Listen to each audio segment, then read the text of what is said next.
Hey everyone, Cooper here, host of the fine podcast you're listening to. I just want to let you know that the episode you clicked on has a format that is very heavily inspired by a podcast called The Bookening. To be clear, our thoughts and opinions in this episode are our own, but the format is very similar to this podcast. I just wanted to give you a heads up and give credit where it is due. With that out of the way, enjoy the show. Coming up next, Booking It Talks, Brandon Sanderson.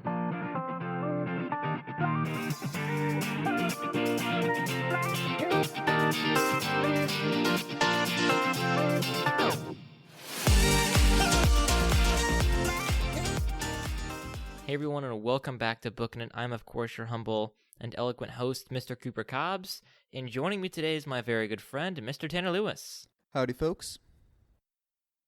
Well, it's our final week of school, so that's good.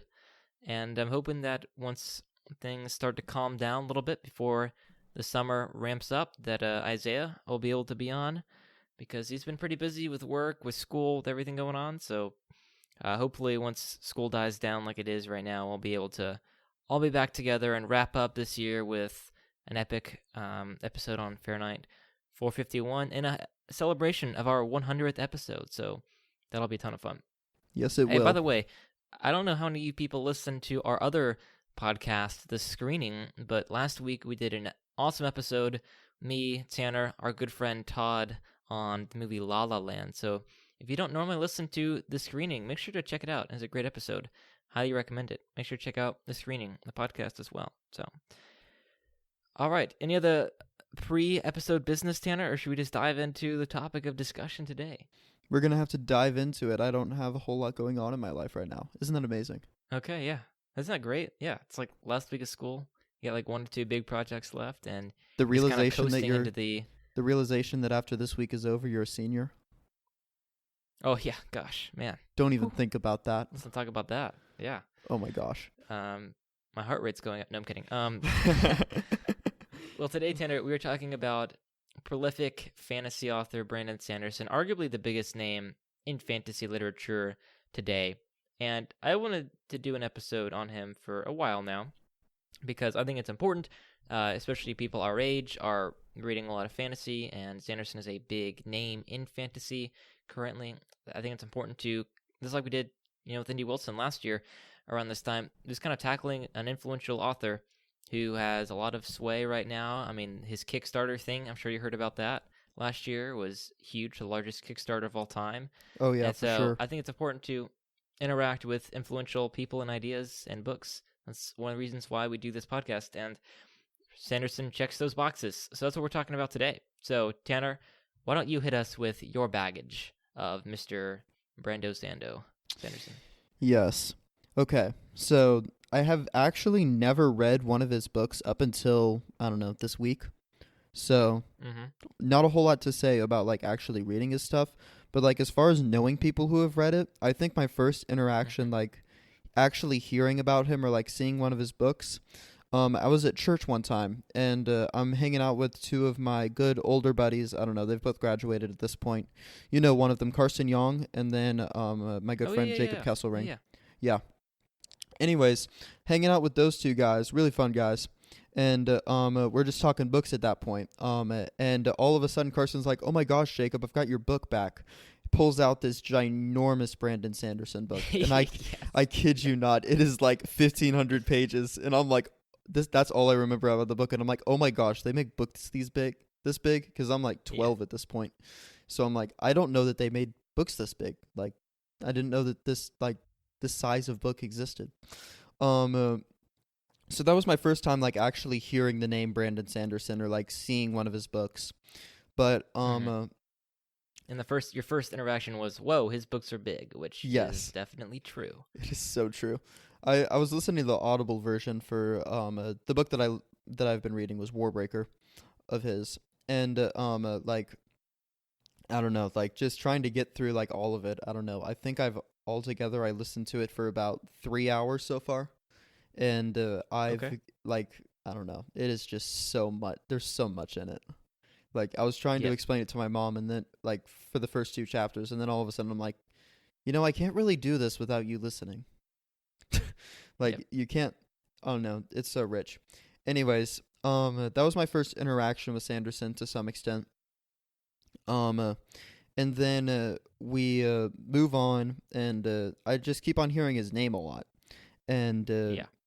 so I looked at a couple of his things. I think I sampled one of his books at some point on my Kindle. I don't know. It was like I forget which one it was, but all I know is that I was bored at that point and I didn't like whatever I was reading. And so I'm like, this is too much for me. I can't handle it. So I set it down. And then we decided that Cooper said, we're discussing Brandon Sanderson. I'm like, okay, popular name. I don't know what I'm going to read of his. So I quickly hop onto Scribd to find what I'm going to read, of course, because when you don't know an author, you'd like to not have to purchase one of his things right off the bat. Yep. So I open up Scribd, and I'm dropping my sister off at one of her friends for a sleepover. So I'm like, well, got a long drive home, about hour. Might as well start listening to it. So I start scrolling Scribd to find what I'm going to read. And ironically, the most appealing voice was the person that was voicing Warbreaker. So I'm like, this is the one for me. There you go. That's my very... Tanner picks off ASMR, I guess, huh? What else do you do when you're just choosing an Audible book blindly? Yeah, for sure. Anyways, my very short. Cool. Yeah. Well, my baggage is a little longer. So, a couple of years ago for speech and debate, I decided to write a speech about the history of the fantasy novel, because if there's one thing that homeschool moms love to hear about, it's the history of the fantasy novel. That's a joke. They don't. But I thought that it would be a good idea for that. And so I start researching. I start listening to podcasts, reading articles, assembling my speech. And whenever you get to the modern period of fantasy, you can't help but mention Sanderson. And so that was really my first interaction, was around 2.5 years ago, writing the speech, and his name just kept coming up and up and up in terms of modern fantasy writers and modern fantasy books. So that was my first interaction. And then when I was giving, the speech over the competition year, I was interacting with tons of people who loved Sanderson. And I think at this time, around this time, the fourth book in his big fantasy series, the Stormlight Archive, which I've read all of now, at least all of that's been released to this date, had just come out. So peak excitement, and people are talking to me about it. I don't know really anything about him, except for the fact that he's a fantasy writer. Fast forward to August, it's Matthew's birthday, the famous panelist of this podcast, and it's kind of a thing every year. We get each other a book, so I ordered him one of Brandon Sanderson's books, because he's a guy who likes fantasy. Brandon Sanderson's a famous fantasy guy. Matthew is historically not liked the older fantasy, like Lord of the Rings, that I love. And so I completely don't realize, Tanner, that it was 1,500 pages, like you said. Oh my gosh. And so it shows up, and Matthew has never read this book to date, because why would he? It's like this long, and I failed to realize that. But anyway, I should steal it from him. Yeah, well, I stole it from him, so... Oh, wow, I should re-steal awkward, it. But, I purchased it, but then Matthew's like, Cooper, I'm not going to read this. And I'm like, I know, I'm sorry, so I'll just take that from you, please. And anyway, so we have some very close family friends who we've known since my parents met them in young marrieds at our home church, or not home church, but like home-based church, you know what I mean? Like, I've grown up at this church. Anyway, they've been missionaries in Italy. They're now back in the area. And they're big Sanderson fans. Like, their dad and the two daughters that are my age, they're big Sanderson fans. And so I'm hearing more and more and more about Mr. Sanderson from these people who they really like. So that winter, so this is December of 2021, I get from the library Brandon Sanderson's The Way of Kings, which is the book that I got from Matthew. It's massive. And so I start reading it, and I confess, this was early December, did not hold my attention. And so for Christmas, I get a book that me and Tanner have talked about before, behind the paywall over at patreon.com/booknet, which is The Three Body Problem. And I get that book for Christmas, and it's an awesome sci-fi novel. I read it fast. I finish the trilogy. Anyway, all to say, I'm distracted from Sanderson. I return to The Way of Kings after, and it picks up, and I finish it. Great. It's okay. It's we'll talk about it. Then in June of 2022, so almost a year ago, I am mowing the lawn, and I think to myself, I need a book to listen to. And so I'm like, okay, I'll give Sanderson another shot with the second book in the series, Words of Radiance. And so I start listening to it. And instantly, I'm hooked. It's much better written for some reason than the other book. And I grow to like it a lot. I finish it pretty fast. But I restrain myself from reading the rest of the series because I need to finish War and Peace over the summer, you know? And I realized that I wasn't going to finish War and Peace if I kept listening to these books. So I put off reading them until I finished War and Peace. So I finished War and Peace like the end of August, and then beginning of September, I get the third book in the series, rather, Oathbringer, listen to that, and then right after that, finish the fourth book. So I'm, I think that there are many things being criticized Sanderson for, as we'll get into, but there is no denying his books have appeal. Shocking, right? Guy sold millions of books, most famous fantasy writer right now. He has appeal. Shocking, I know. But anyway, that's kind of my baggage and history with reading Sanderson. I've read the 4 books of the Stormlight Archive that have been published so far, as well as his very first book, Elantris. So that's my baggage. So for those of you who are listening, this is going to be spoiler-free. So if you've not read a book of his, don't worry. We're not going to spoil anything major except maybe the premise, maybe. It's nothing that I would get mad about listening to. We're going to talk about if you should read Sanderson, if you should be able to enjoy Sanderson. I don't know. We'll talk about plenty of things, but I just want to get that out of the way that it's going to be spoiler free. You can listen to this if you haven't read any Sanderson before. I think that's part of kind of what we're doing. So I think that's kind of my baggage. I do want to touch on 2 things though, Tanner. I'm sorry, before we get into our actual thoughts on this, on Sanderson.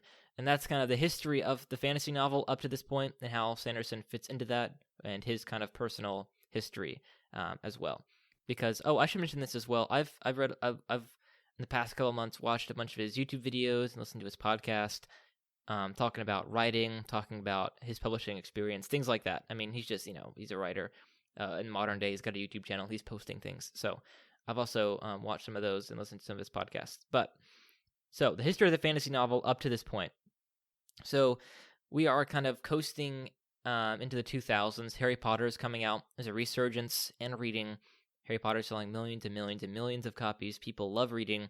And there's resurgence in fantasy in the early 2000s in the popular kind of imagination. Around this time, you have, don't read them, but the Game of Thrones books are coming out, right? That kind of stuff. You have Patrick Rothfuss writing The Name of the Wind, the Kingkiller Chronicle, things like that. Then in 2005, Brandon Sanderson has been trying to break into the publishing industry. He's written so many novels at this point, but that have not been published.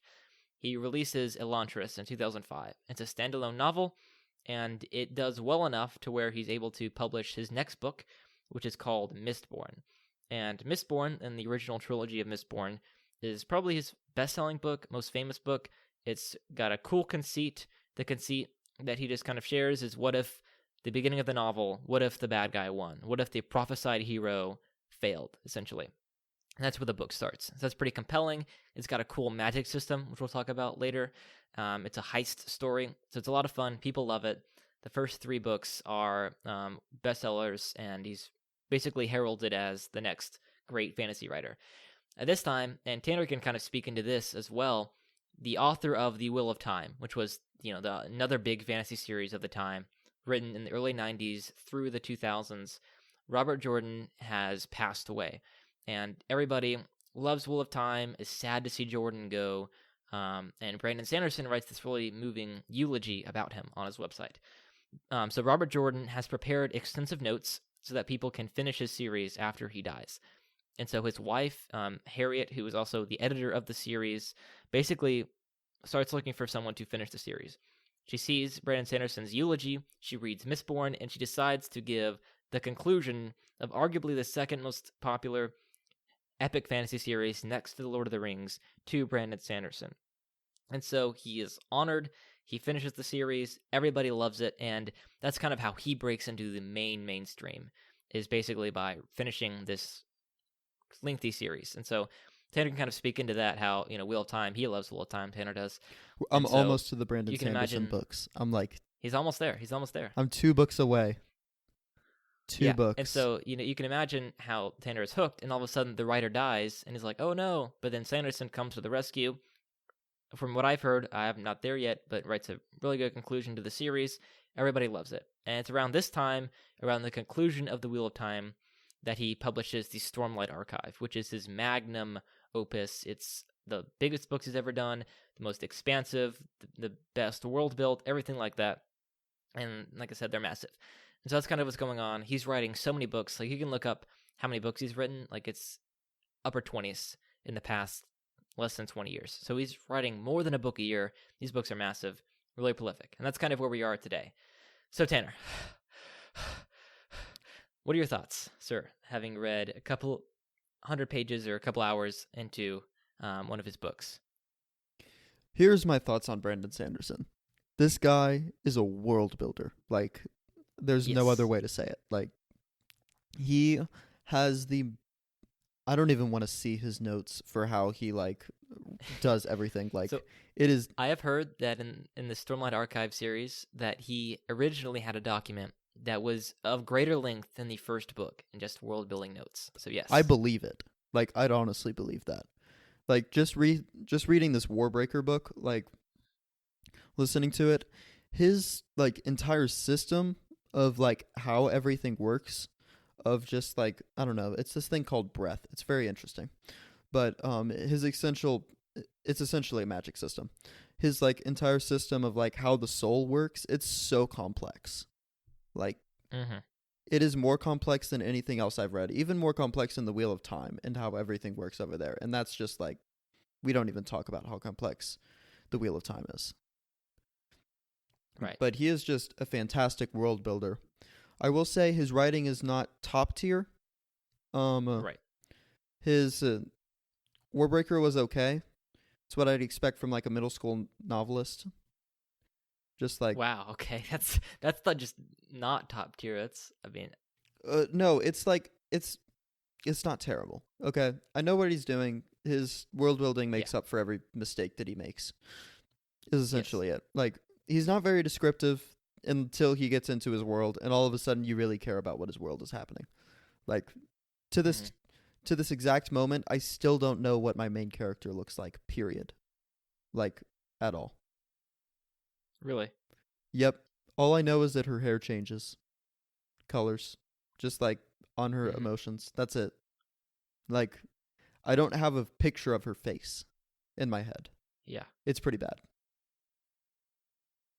Interesting. I have not read Warbreaker, so okay. Yeah.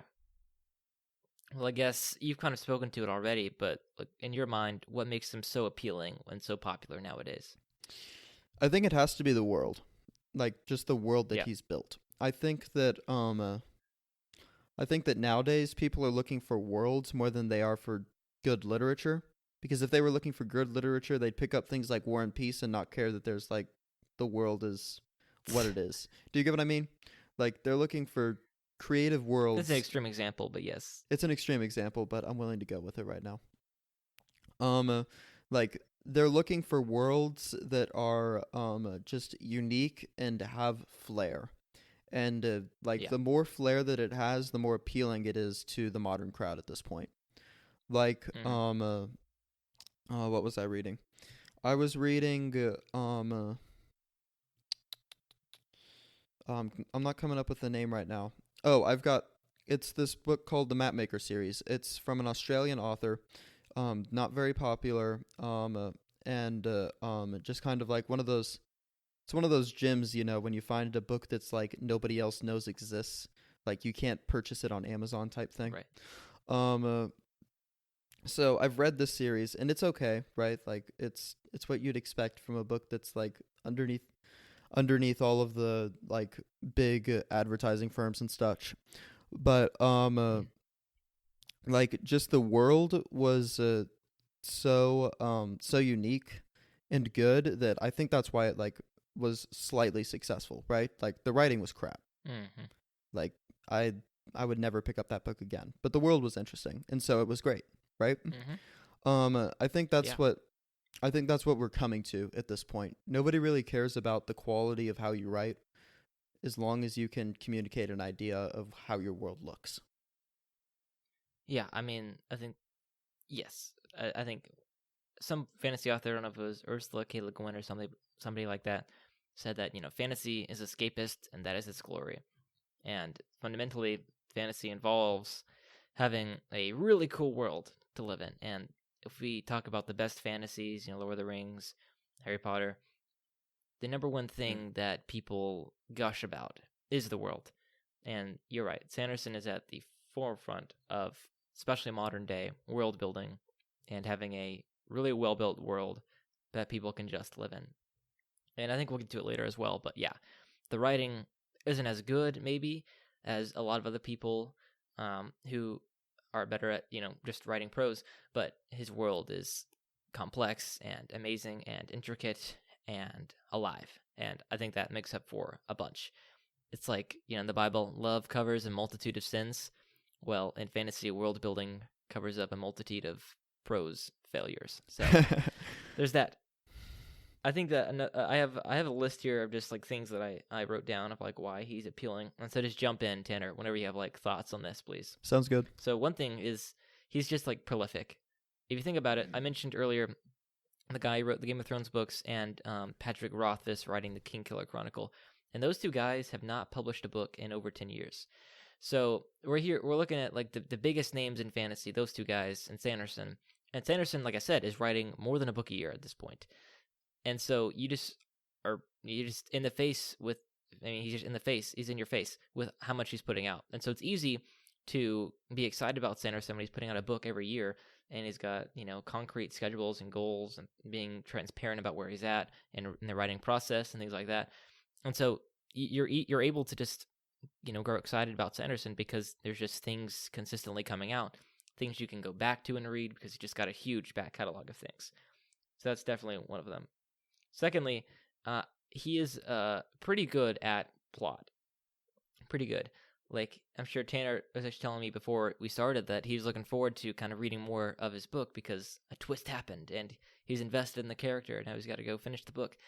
And that's certainly the case. He is very much so a guy who people trust to make narrative things work and happen. He is good at revealing information over time, concealing some of it, revealing more of it to get you turning the pages, and you have to turn many, many pages, but he gets you turning them to get to the conclusion, which is always awesome. And the plot is just well orchestrated because he's a guy who plans out everything in advance. You know that you can trust him to know where he's going, and it's going to be awesome, and he can hit the narrative beats along the way and give you some cool plot twists. And that's kind of really cool. And he's really good at doing that. And I think that's one of the reasons why he's appealing as well. Because some people, when they write fantasy, they just have a cool world. They just kind of want to explore it. But Sanderson does do that, but he's also got, a story and a narrative. And he's going to relentlessly push that narrative forward, despite everything. I think that's one of the reasons why I finished his first book. Like, I was like, maybe I'm not going to finish this book. But hey, there are things that got revealed, and he's good at revealing them slowly to where I kept turning those pages, and boom, at the end there's a big plot twist, and man, it got me turning those pages and reading the book. So that's definitely another reason that he's appealing to certain people. Yeah. And I think Tanner is kind of experiencing the early stages of that. Yeah, like, even, like, where I am right now, he's been doing such a really good job of just, like, I don't know, I think the temptation nowadays is to, like, drop a bombshell on your readers in, like, I don't know, mid-stage of your book, right? You drop the bombshell that keeps them going for the rest of the story. But I think that Sanderson does a really good job of, like, throwing you those breadcrumbs and just being like, here you go, guys. Like, yep. It's not in your face, right? Like, it was just a word here or a word there, and you're like, huh, wonder what's happening. Why is this happening, right? Like, his plots are just, I don't know, the plot that I'm reading it right now, at least, it's just so intricately woven into his world that it leaves you wondering, like, who's right and who's wrong in this exact instance. Mm-hmm. Yeah, for sure. So the next thing was world building on my list. We've already touched on that. I think that Roshar, which is the world of this Stormlight Archive, is really interesting because I think Sanderson, when it comes to world building, is really good at, like, giving you like a completely unnatural world. Like, sci-fi and fantasy is all about the overlap between what is normal, what is comfortable, and also that which is strange, uncomfortable. Like sci-fi is all about, man, this world is so different than the world we're in. But also, here's some similarities to the world. Like Ray Bradbury's Fahrenheit 451, which we're going to talk about next week. It's very futuristic, but also it's so much like the 50s. Like you can just tell. Like it's got a hound, you've got housewives. Like it's very similar to the 50s, but also it's strange and contrasted with our world. And that's the same thing with Sanderson, especially Roshar. Like Roshar is so strange. That's almost like a sci-fi world. That's how different it is than our world. And so he's really good at kind of providing that contrast of this is not our world, but also providing enough similarities and familiarity with our world to not just throw us for a loop and get us completely, weirded out or something like that. Yeah, for sure. Next, so Sanderson is famous for his connected universe called the Cosmere. And I can't explain it here. It's probably beyond the scope of this podcast. But if you're interested in the Cosmere, he has tons of videos, and there are thousands of theory videos on YouTube by the people, I'm sure, about it. But the Cosmere is just the idea that every single series, or not every single, but he has, a specific canon of what's in the Cosmere, what's not. But these series are completely separate. They work completely fine on themselves, but also they're part of this big, grand, overarching narrative of the Cosmere, the universe, where all these stories are located. So each book is going to have its own story, its own magic system, but it's also interconnected with this grand story. You don't have to know that grand story, but it's really interesting and cool, and you can dive deep into the lore, and there's a character that appears in every single one of his books in the Cosmere. And so it really is a refreshing taste of this is what a not multiverse, but, shared universe could look like after the MCU has kind of failed us at this point. So that's another reason why I think that, he is getting a lot of interest, is the Cosmere is a cool idea, cool system, and it's actually working, whereas the MCU is not. So another thing is his characters are a little different than what you might expect, and like even a Wheel of Time or Lord of the Rings, and that they are like he deals with depression and anxiety and modern social issues in his fantasy novels. Like people who are writing in fantasy might be like, well, in the medieval time period where my book is set, they didn't really have a metric. They didn't understand depression or anxiety or anything like that.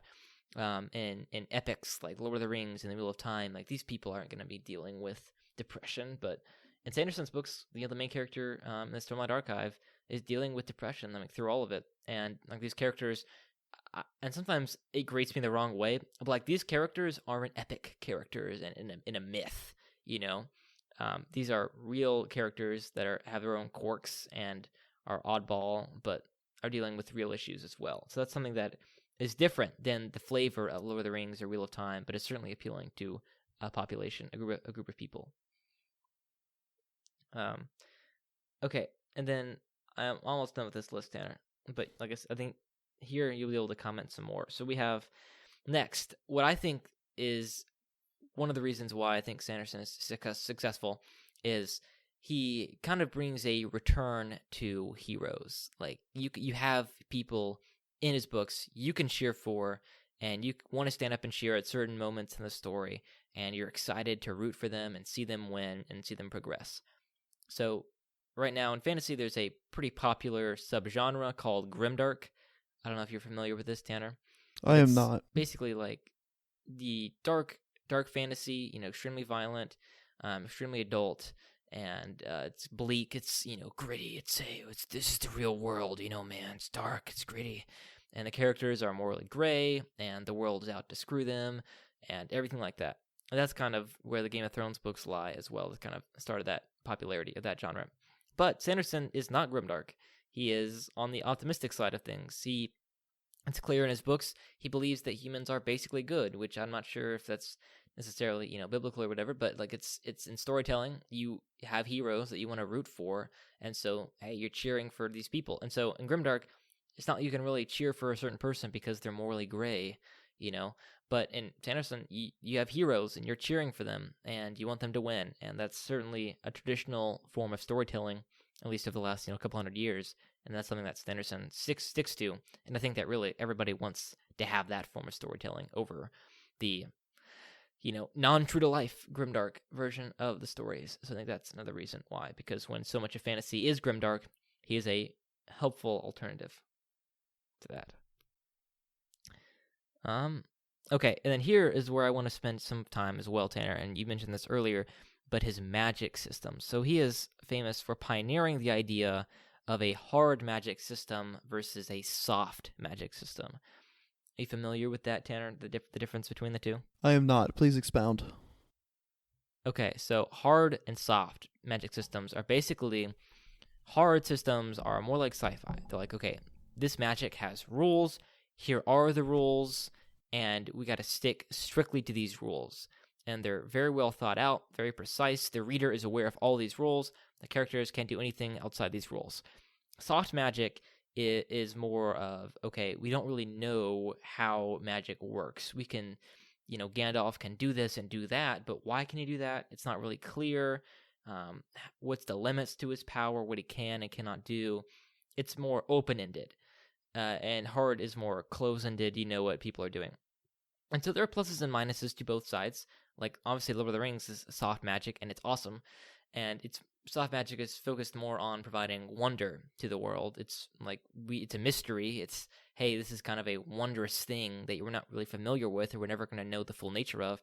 Whereas hard magic is more about being able to picture clearly in your mind, enjoy, and, imagine what it's like to have clear rules in your mind as to kind of what's going on and things like that. So he has pioneered more of the hard magic system because, as Tanner said earlier, his system is incredibly complex, but it has rules and it has things people can and cannot do, and it's very organized in that manner.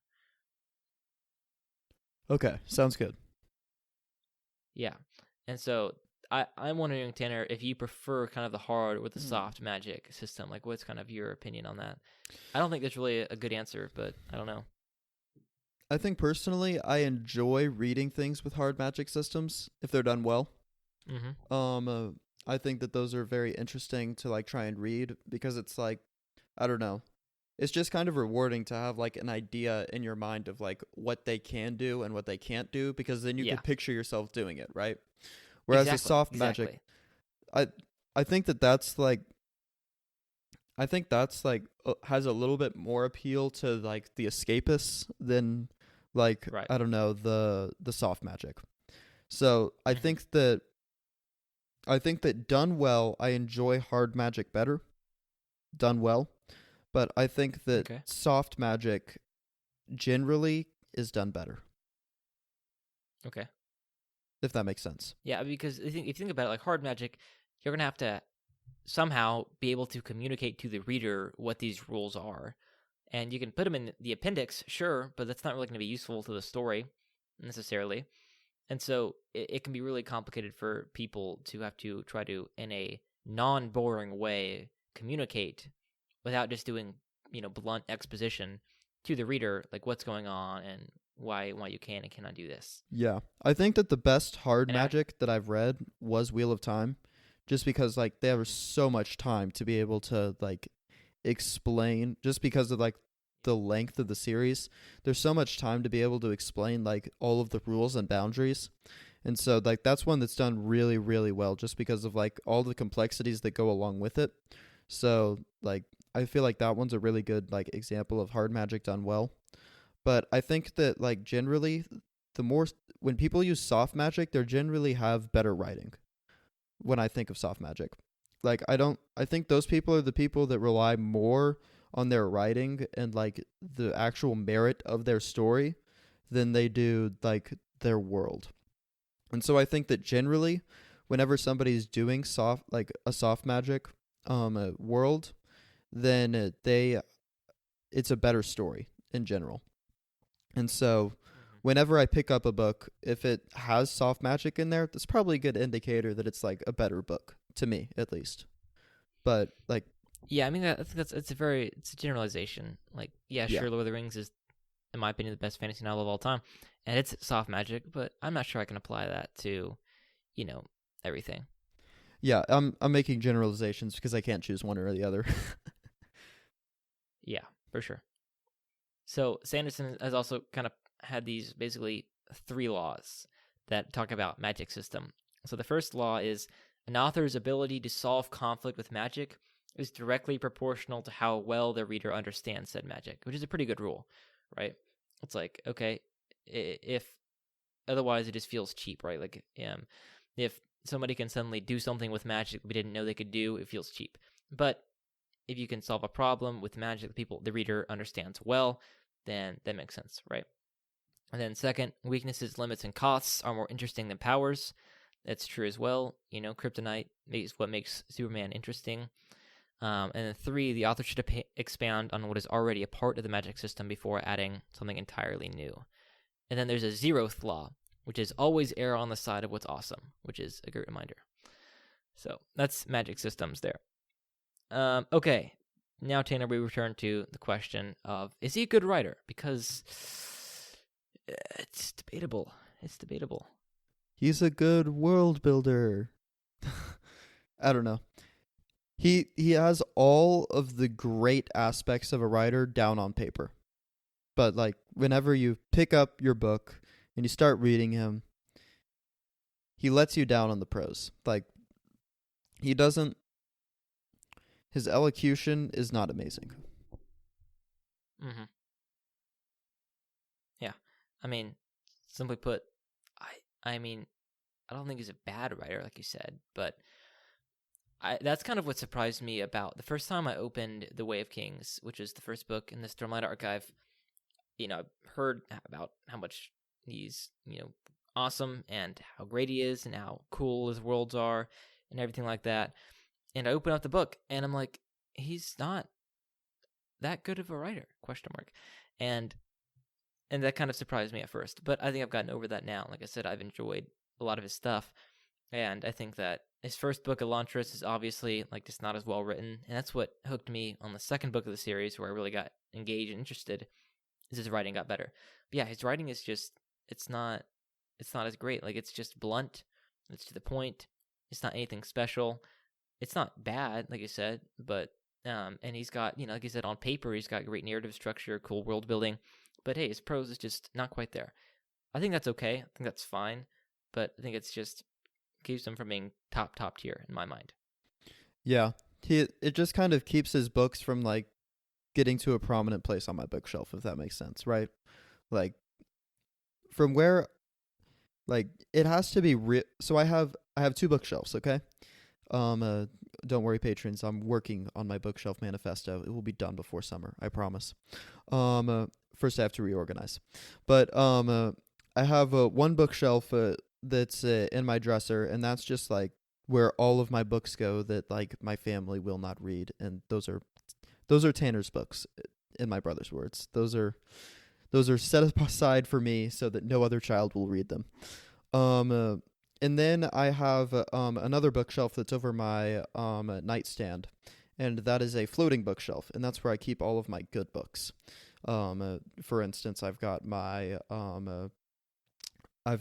very expensive copy of War and Peace up there, along with a couple of other classics. I've got a couple of my Lord of the Rings books up there, but just like that's where I keep all my good books, right? I think that like where Sanderson falls, he's good enough to put like in my dresser. I mean, like it's not amazing, right? But it's good. It's good enough to put in my personal stuff and not throw out to be trashed. Anyways, that was a long explanation. Yeah. And I think the real question here, Tanner, is would you recommend this to somebody who's not like really into fantasy? Probably not. I think that I know a couple of people that I would recommend it to just because of like I know their stance on like the fantasy genre, and I know that they appreciate good world building, but I don't think that I'm going to throw this out to a random person that I've just met, right? Like I don't think that this is like a War and Peace or a Tolkien where like it's just I'll gush about it. I don't think that Sanderson is one of those people. I think that like from where I am in his books and like from how much I've read, I think that my stance on him is that he's good enough to get into if you're willing to commit. I think that you have to commit fully to his I don't know. Well, when you started talking about his Cosmere thing, I had to research that because I'm like, that sounds really interesting. So I read his quick page about that. Like, I think that in order to fully appreciate him, you have to like dive all the way in. There's like no real middle ground in order to like fully enjoy Sanderson.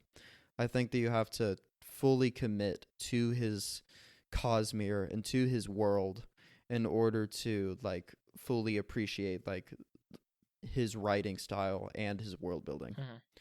So if you're not, I think that's really like it's the most damning thing for me because I can get over the writing style and I think other people can too.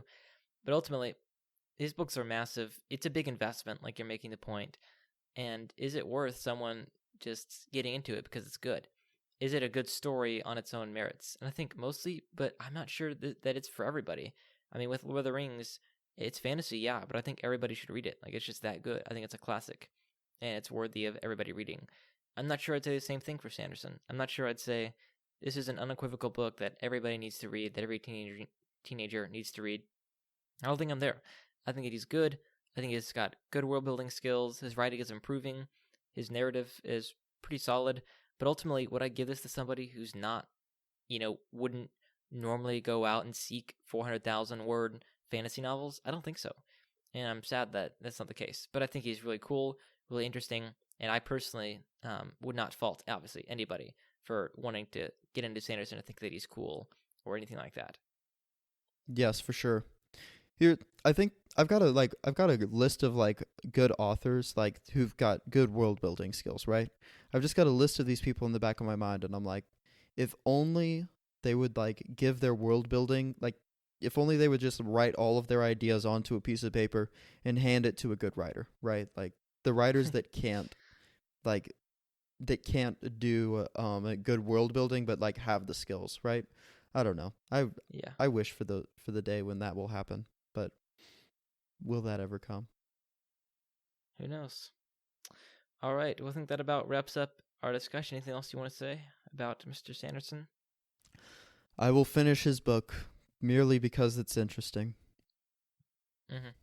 And hey, if you haven't read him before, if you're concerned about like content or anything like that, I don't think there's anything that a teenager could not read.